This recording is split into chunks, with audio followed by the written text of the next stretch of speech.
सशस्त्र सीमा बल एसएसबी में फ्रेंड्स जो वैकेंसी इस समय ऑनगोइंग है जो कि है आपके कांस्टेबल ट्रेड्समैन पोस्ट के लिए, इसका जो फॉर्म इस समय ऑनगोइंग है, जिसमें फ्रेंड्स अगर आप फॉर्म अप्लाई नहीं कर पा रहे हैं और आपको कोई भी प्रॉब्लम आ रही है फॉर्म को अप्लाई करने में, तो कैसे आप अपने फॉर्म को जो है सबमिट कर सकते हैं, कैसे आप फॉर्म को अप्लाई कर सकते हैं, कौन कौन से डॉक्यूमेंट्स मैंडेटरी हैं फॉर्म को अप्लाई करने के लिए, इन सभी डिटेल्स के बारे में हम बात करने वाले हैं इस वीडियो में। तो इससे रिलेटेड जानकारी आप jobrasa.com पर जाकर चेकआउट कर सकते हैं। लिंक आपको वीडियो डिस्क्रिप्शन में और पिन कमेंट में देखने को मिल जाएगा। साथ में फ्रेंड्स नोटिफिकेशन को रीड आउट जरूर कर लें, और अगर आप एप्लीकेबल हैं, एलिजिबल हैं, अप्लाई करना चाहते हैं तो आप इसमें अप्लाई कर सकते हैं इस कांस्टेबल पोस्ट के लिए, जिसमें टोटल आपकी 827 वैकेंसीज आपकी यहाँ पर रहती हैं। तो अप्लाई करने से पहले नोटिफिकेशन को चेक जरूर करें और उसके बाद फॉर्म को आप अप्लाई कर सकते हैं। तो ये इसका ऑफिशियल पोर्टल है जहां से आप इसमें आवेदन करेंगे। आपको यहाँ पर अप्लाई का ऑप्शन मिलता है, आप इस ऑप्शन पर क्लिक करेंगे। इसके बाद आपके सामने कुछ इस तरह का इंटरफेस आ जाएगा। यहाँ पर देखिए आपको एडवर्टाइजमेंट मिल जाता है, तो एडवर्टाइजमेंट को रीड आउट कर लें, इंस्ट्रक्शंस को चेक कर लें। फोटोग्राफ एंड सिग्नेचर कैसे अपलोड करने हैं उसकी गाइडलाइंस आपको यहाँ पर दी गई है, सैंपल दिए गए हैं। तो ऐसे ही फोटोग्राफ एंड सिग्नेचर को स्कैन करके अपने पास जरूर रख लें और उसके बाद ही आप इस फॉर्म को अप्लाई ऑनलाइन कर सकते हैं। अब बात करते हैं फॉर्म को कैसे आपको अप्लाई करना है। सबसे पहले आपको यहाँ पर देखिए एक ऑप्शन मिलता है जिसमें फ्रेंड्स आप लॉगिन कर सकते हैं रजिस्ट्रेशन आईडी एंड पासवर्ड के साथ। अगर आप रजिस्टर कर चुके हैं और पासवर्ड भूल गए हैं तो फॉरगेट पासवर्ड और फॉरगेट रजिस्ट्रेशन नंबर का ऑप्शन भी आपको मिलता है। पर सबसे पहले हम बात करेंगे रजिस्ट्रेशन करने के लिए, तो आप इस रजिस्टर वाले ऑप्शन पर क्लिक करेंगे। इस ऑप्शन पर क्लिक करने के बाद आता है पोस्ट अप्लाइड फॉर। तो आप किस पोस्ट के लिए अप्लाई कर रहे हैं? वेटनरी के लिए, ड्राइवर के लिए, गार्डनर के लिए, कॉबलर के लिए, टेलर के लिए, वॉशरमैन के लिए। और ध्यान रखिएगा आप केवल एक ही पोस्ट के लिए आवेदन कर सकते हैं और इसमें जो भी एलिजिबिलिटी कंडीशंस आप फुलफिल करते हैं वो पोस्ट आप यहाँ पर सेलेक्ट कर सकते हैं। आपके सामने यहाँ पर देखिए मैंने क्वालिफिकेशन शो की हुई है। तो आपके अकॉर्डिंग आपको जो भी पोस्ट के लिए अप्लाई करना है उस पोस्ट के अकॉर्डिंग आपको जानकारी जो है वो आपको यहाँ पर फिल करनी होगी। तो सबसे पहले फ्रेंड्स आपको यहाँ पर देखिए पोस्ट सिलेक्शन पर जाना है। इसके बाद आपको यहाँ पर जो भी आप पोस्ट सेलेक्ट कर रहे हैं वो पोस्ट आप यहाँ पर सेलेक्ट कर सकते हैं। जैसे हमने मान लीजिए कारपेंटर सेलेक्ट कर लिया है, तो यहाँ पर देखिए आपके सामने आता है मैट्रिकुलेशन पास आउट होना जरूरी है या आपके पास 2 साल का एक्सपीरियंस होना जरूरी है। अगर आपके पास एक्सपीरियंस नहीं है तो 1 साल का सर्टिफिकेट कोर्स और 1 साल का एक्सपीरियंस होना जरूरी है, या आपके पास 2 साल का आईटीआई होना जरूरी है अप्लाई करने के लिए। तो आपको इन पोस्ट को सेलेक्ट करने से पहले ये ध्यान रखना है जो भी क्वालिफिकेशंस है वो आपको फुलफिल करनी होगी। इसके बाद आता है फ्रेंड्स आपका नाम। तो आपको यहाँ पर आपका नाम देना है, फर्स्ट नेम, मिडिल नेम या लास्ट नेम, आपका जो भी नाम है वो आप दे सकते हैं। इसके बाद आपका फादर नेम देना है, मदर नेम देना है। नेक्स्ट आपका ऑप्शन आता है डेट ऑफ बर्थ का।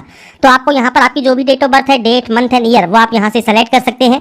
इसके बाद फ्रेंड्स यहाँ पर आपका जो नेक्स्ट ऑप्शन आएगा वो आएगा आपके डेट ऑफ बर्थ का। डेट ऑफ बर्थ के बाद फ्रेंड्स आपका जो नेक्स्ट ऑप्शन है तो फ्रेंड्स आपके जेंडर का है, आप जेंडर सेलेक्ट करेंगे। इसके बाद नेशनलिटी सेलेक्ट करेंगे, आपका रिलीजन कौन सा है इनमें से वो आप सेलेक्ट कर सकते हैं।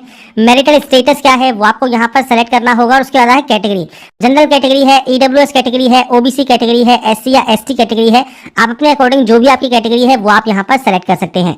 अब हम बात करेंगे फ्रेंड्स यहाँ पर रिजर्व कैटेगरी की, कि आप कैसे रिजर्व कैटेगरी से फॉर्म को अप्लाई कर सकते हैं। अब यहाँ पर कहता है कि आपने जो भी कैटेगरी सेलेक्ट की है उससे रिलेवेंट सर्टिफिकेट आपको डॉक्यूमेंट वेरिफिकेशन के समय शो करना होगा, और इसका जो फॉर्मेट है वो आपको फ्रेंड्स नोटिफिकेशन में देखने को मिल जाता है। इसके बाद आता है फ्रेंड्स आप इन कम्युनिटी से बिलोंग करते हैं, नहीं करते हैं। अगर आप करते हैं तो यस कर सकते हैं, आपको इस कम्युनिटी को सेलेक्ट करना होगा और उससे रिलेटेड सर्टिफिकेट की जानकारी प्रोवाइड करनी होगी। जो आपका डोमिसाइल है जम्मू एंड कश्मीर में इस टाइम के दौरान है या नहीं है वो आपको देना है। 1984 या 2002 के अफेक्टेड हैं आप राइट्स के, तो आप यस या नो कर सकते हैं। एक्स सर्विसमैन है आप यस करते हैं। आपका डेट ऑफ एनरोलमेंट क्या है, डेट ऑफ रिटायरमेंट क्या है, मेडिकल कैटेगरी कौन सी है, रीजन क्या है, रिलीज का या डिस्चार्ज का, और आपकी एजुकेशन क्वालिफिकेशन सिविल है, मिलिट्री है वो आप दे सकते हैं। नहीं है तो आप इसमें भी नो करेंगे। इसके बाद डिपार्टमेंटल कैंडिडेट है या नहीं है, आपके पास 2 साल का वर्क एक्सपीरियंस रेस्पेक्टिव ट्रेड में है या नहीं है। अगर आपके पास 2 साल का वर्क एक्सपीरियंस है रेस्पेक्टिव ट्रेड में तो आप यस कर सकते हैं, नहीं है तो आप यहाँ पर नो करेंगे। इसके बाद पूछता है आपके पास 1 साल का सर्टिफिकेट कोर्स है आईटीआई का, या आपके पास वोकेशनल इंस्टीट्यूट के द्वारा फ्रेंड्स 1 साल का एक्सपीरियंस है रेस्पेक्टिव ट्रेड में। तो अगर आपके पास ये है तो आप यहाँ पर यस कर सकते हैं, अगर आपके पास ये नहीं है तो आप यहाँ पर नो करेंगे। तो ये ध्यान रखिएगा जो भी आप यहाँ पर पोस्ट के लिए अप्लाई कर रहे हैं उसकी एलिजिबिलिटी कंडीशंस को फुलफिल करना जरूरी है। इसमें अगर आपके पास 2 साल का एक्सपीरियंस है तो आप यस कर सकते हैं, आईटीआई है आपके पास 1 साल का, या आपके पास 1 साल का एक्सपीरियंस है तो आप यहाँ पर यस कर सकते हैं। इसके बाद टाइप ऑफ आईडी कौन सा है, तो कोई भी टाइप ऑफ आईडी आप सेलेक्ट कर लेंगे। इसके बाद उस आईडी कार्ड का नंबर यहाँ पर आप प्रोवाइड करेंगे। आइडेंटिफिकेशन मार्क होता है, जैसे कोई कट का निशान है, कोई मोल है, कोई बर्न का निशान है, तो आप उसकी जानकारी दे सकते हैं। आपका active active and valid mobile number और मेल एड्रेस आपको यहाँ पर एंटर करना होगा। इसके बाद आता है आपका क्वालिफिकेशन। क्वालिफिकेशन में फ्रेंड्स सबसे पहले यहाँ पर है मैट्रिकुलेशन, तो आप अपने स्कूल का नाम दे सकते हैं, आप अपने बोर्ड का नाम दे सकते हैं, आप अपने इंस्टीट्यूट का नाम दे सकते हैं। इसके बाद है ईयर ऑफ पासिंग, आपने इसको कब पास किया है वो आपको यहाँ पर जानकारी प्रोवाइड करनी है। आपके 10th का रोल नंबर क्या है, 10th का सर्टिफिकेट नंबर क्या है, ये आपको प्रोवाइड करना होगा। ये आपके मार्कशीट और सर्टिफिकेट पर मेंशन होता है, तो आपके मार्कशीट को चेक कीजिए, रोल नंबर और सर्टिफिकेट नंबर उस पर मिल जाएगा। इसके बाद है डेट ऑफ इशू, तो आपका फ्रेंड्स कब जो है 10th का जो सर्टिफिकेट है अब वो इशू हुआ है, मार्कशीट इशू हुई है, वो जानकारी आप दे सकते हैं। डेट ऑफ इशू उसमें लिखा होता है आपके मार्कशीट और सर्टिफिकेट पर। इसके बाद आता है subject, science as a main subject है या एनी सब्जेक्ट है, तो आप यहाँ पर कोई भी ऑप्शन को सेलेक्ट कर सकते हैं कि एनी सब्जेक्ट है आपके यहाँ पर। इसके अलावा अगर साइंस भी है तो आप science as a main subject भी सेलेक्ट कर सकते हैं, कोई दिक्कत नहीं होगी क्योंकि 10th में आप साइंस भी पढ़ते हैं, तो ये आपके ऊपर डिपेंड करता है। इसके बाद आता है परसेंटेज, आपकी परसेंटेज कितनी है वो आपको यहाँ पर एंटर करना है। और ये फ्रेंड्स यहाँ पर एंटर करने के बाद आता है 10+2।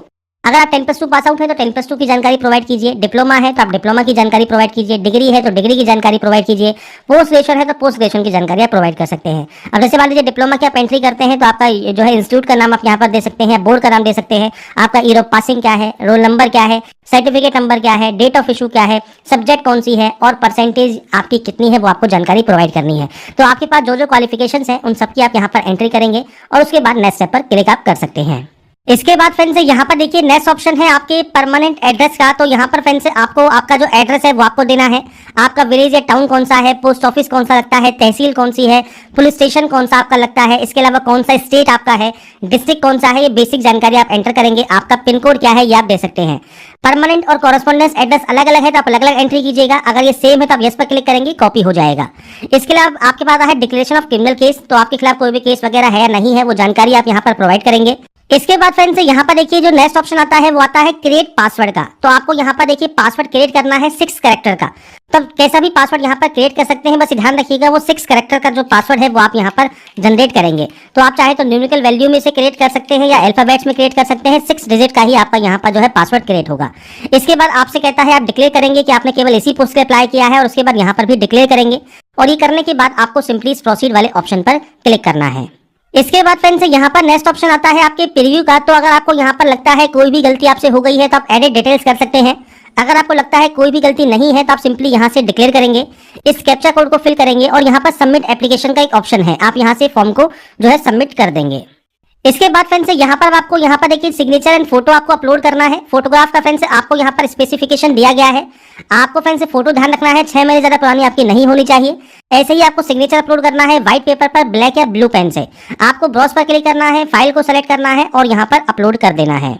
इसके बाद फ्रेंड्स यहाँ पर देखिए अब आपका जो फॉर्म है वो यहाँ पर सबमिट हो गया है। फॉर्म सबमिट होने के बाद अगर आपकी एप्लीकेशन फीस यहाँ पर नहीं लगती है तो डायरेक्टली आपका फॉर्म सबमिट हो जाएगा। आप यहाँ पर प्रिंट एप्लीकेशन के ऑप्शन से प्रिंट आउट ले पाएंगे। अगर आपका यहाँ पर एप्लीकेशन फीस लगता है तो आपको पे ऑनलाइन का ऑप्शन मिलेगा, आप इस ऑप्शन पर क्लिक करेंगे।